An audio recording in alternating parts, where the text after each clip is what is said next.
باذنجانه قصة ديسكات متساويه، عودتين منا ومنا، ونشرحها شرائح صغيره. صفحه واحده، الصفحه الثانيه نقلبها على 45. صارت عندنا كورديون، ونخلي عليها ملح، نقلبها. صفحه ثانيه ملح، طاوه، زيت زيتون شويه، خلي باذنجانات، وعلى نار متوسطه نشوح الوجهين.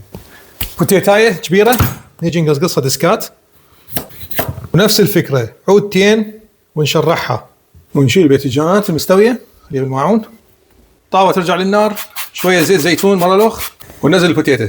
فلفلايتين حمراء وخضراء نثرهم ناعم، ننزل هنا. عسل، ثوم مقطع ناعم، ملح، وشويه كيبرز او الكيبارز، MCT اويل شويه، وشويه خل. ورا ما يتحمروا ذولا البوتيتايات وتجوقفه، نخلي شويه مي حار ونطبخ. وهنا ننتظر المي يتبخر، ونرد نضيف مي مره اخرى نقلبهم، ونجي نخبط هاي الصلصه سويه. وهذا اللي نريده، خيط غير مقطوع. اقلب على صفحه ثانيه يا حلو، وندير مي بعد نغطي. وتعال فك شبكه العنكبوت، جبنه حلومي. وهاي بوتيتتنا جاهزه.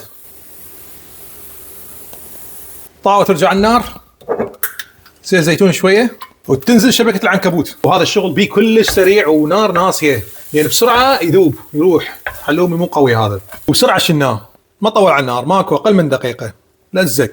نجي نحضر الطبق مالتنا. ادي هنا سوى كريم، رجع صاير.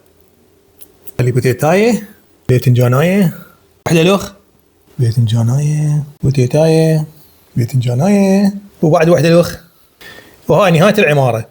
نجي نخلي جبنه الحلومي، ونبني داير مدايرها عيش، ونكحلها بالصوص مالتنا والفلفل.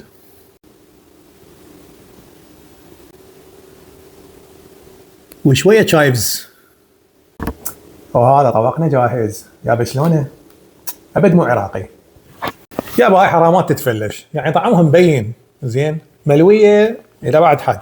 احلى شيء هاي رادلها كتالوج بالاكل، تعال قوص وشطل وسكينه، ومال واحد لابس قاط ورباط، مو مال واحد هيك على السريع. طعم خيالي ومكانكم خالي.